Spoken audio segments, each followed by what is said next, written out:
இன்றே டவுன்லோட் செய்து உங்கள் ஃபேவரட் ஷோக்களை என்ஜாய் பண்ணுங்க. ஸ்ரீஜா பாத்தியா? ராகவ், நான் கூட என் ட்ரெஸ் எல்லாம் வச்ச பிறகு ஸ்ரீஜாவோட ட்ரெஸ் என்ன பண்ணலான்னு யோசிச்சேன். ஏன் சூட்கேஸ்ல வச்சு தூக்கி போட்டுறவா? ஐயோ, தனியாலாம் கஷ்டப்படாத வர்ஷினி, நான் வேணா வந்து உனக்கு ஹெல்ப் பண்றேன். ஏய், அத்தை சொன்னதை கேட்டு நீங்கலாம் ரொம்ப ஆடுறீங்க. ஹலோ ஹலோ, எங்க அம்மா என்ன சொன்னாலும் நான் கேட்பேன்னு உனக்கு தாலி கட்டும் போதே தெரிஞ்சிருக்க வேண்டாமா?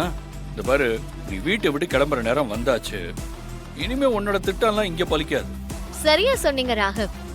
இவ பண்ண ஃப்ராட் வேலையெல்லாம் அத்தைக்கு மட்டும் தெரிஞ்சது, இவ இந்த ஏரியால மட்டும் இல்ல, இந்த சிட்டிலேயே இருக்க மாட்டா. என்ன வெறுப்பேத்துறீங்களா? இருங்க, நீங்க பண்றது இப்பவே போயிட்டு நான் அத்தை கிட்ட சொல்றேன். ஐயோ ஐயோ ஐயோ, அம்மா எனக்கு பயமா இருக்கு. போ போ போ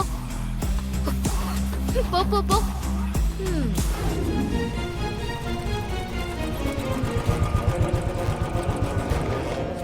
இதாண்டா ரம்யா அப்பா சொன்ன ஹாஸ்பிட்டல். வா உள்ள போய் விசாரிக்கலாம். சரி வா போய் பார்க்கலாம்.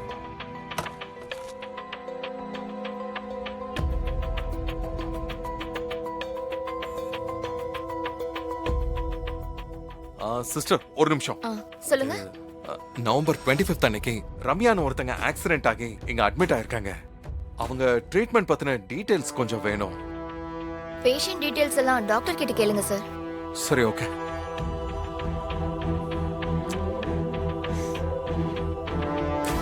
என்ன பண்றது?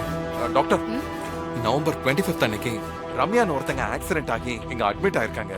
அவங்க ட்ரீட்மெண்ட் பத்தின டீடைல்ஸ் கொஞ்சம் எங்களுக்கு கொடுக்க முடியுமா? நீங்க யாரு? நாங்க ரம்யாவோட ஃப்ரெண்ட்ஸ் தான். அப்படியா? அன்னைக்கு இசைன்ற ஒருத்தவங்க தான் பேஷண்ட்டை அட்மிட் பண்ணாங்க. ஆக்சிடென்ட்ல அவங்க மண்டையில அடிபட்டதுனால அவங்களுக்கு நிறைய பிளட் லாஸ். காப்பாத்த ட்ரை பண்ணோம். ஆரம்பத்துல ட்ரீட்மெண்ட் நல்லா தான் போயிட்டு இருந்தது. ஸ்டேபிளா இருந்த பேஷண்ட் திடீர்னு இறந்துட்டாங்க. அவங்க இறப்புக்கு காரணம்? போலீஸ் விசாரணையில யாரோ வந்து அவங்க ஆக்சிஜன் மாஸ்க கழட்டி விட்டதா ரிஜிஸ்டர் ஆயிருக்கு. என்ன சொல்றீங்க? அப்போ சிசிடிவி கேமரால ரெக்கார்ட் ஆயிருக்கும்ல? அப்படிதான் சார். மறுநாள் சந்தேகப்பட்டு போலீஸ் வந்து சிசிடிவி கேமராவை செக் பண்ண கேட்டாங்க. ஆனா அந்த பொண்ணு இறந்த அன்னைக்கு நைட்டு யாரோ ஒருத்தர் வந்து அந்த நாள் மட்டும் ரெக்கார்ட் ஆன சிசிடிவி ரெக்கார்டிங் எல்லாத்தையும் டெலீட் பண்ணிருக்காங்க.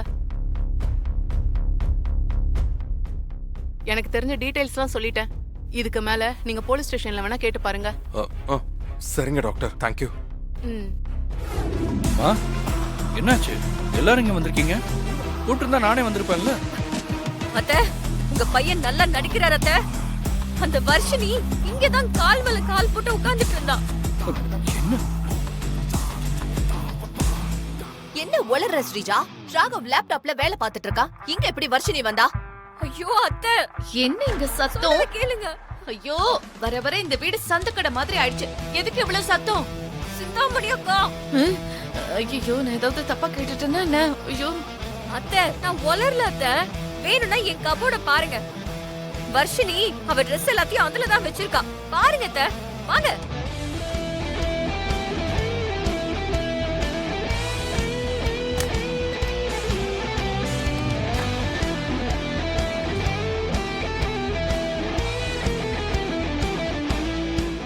என்னது இது? எல்லாம் ஏன் ட்ரெஸ்ஸா இருக்கு?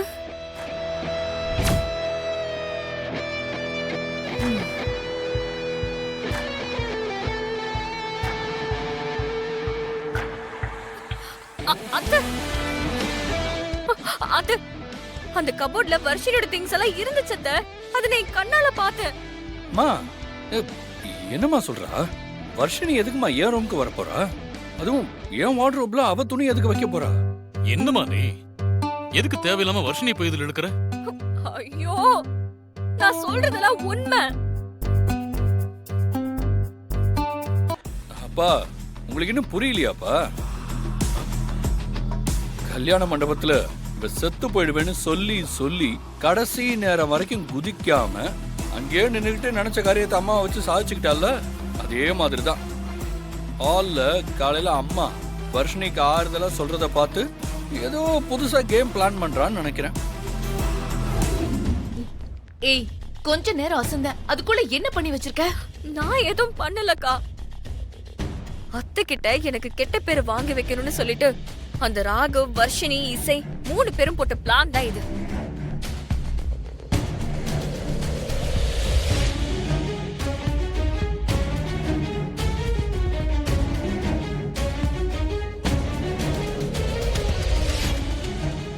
இதெல்லாம் பிளான் பண்ணி இவ்ளோத்தையும் நடத்திருக்காங்க.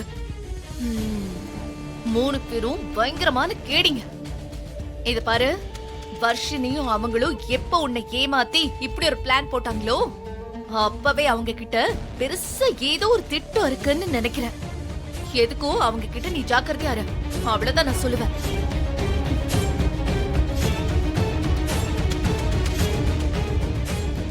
என்ன நான் சொன்னது புரிஞ்சுதா?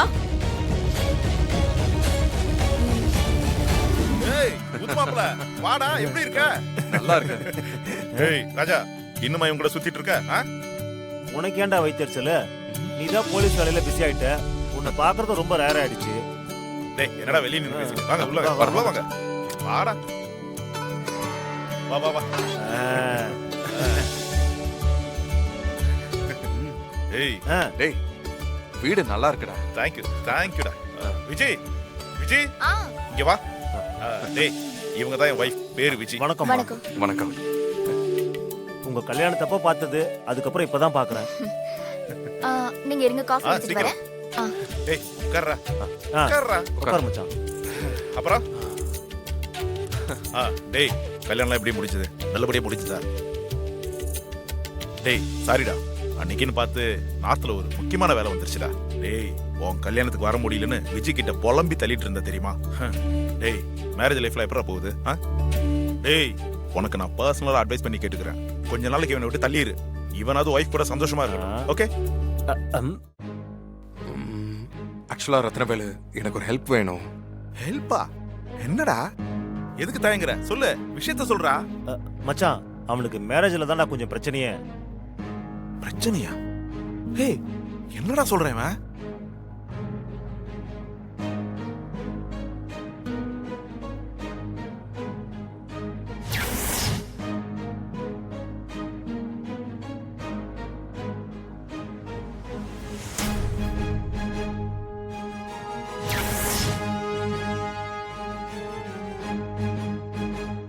டேய் உன்னை சுத்தி இவ்வளவு விஷயம் நடந்திருக்கா?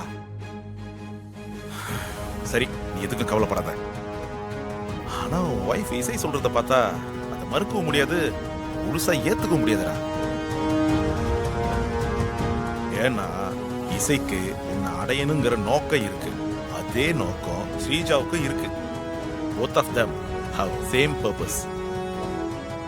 So 2 பேருமே எந்த விஷயத்தையும் தங்களுக்கு ஃபேவரா மாத்திக்க பார்ப்பாங்க.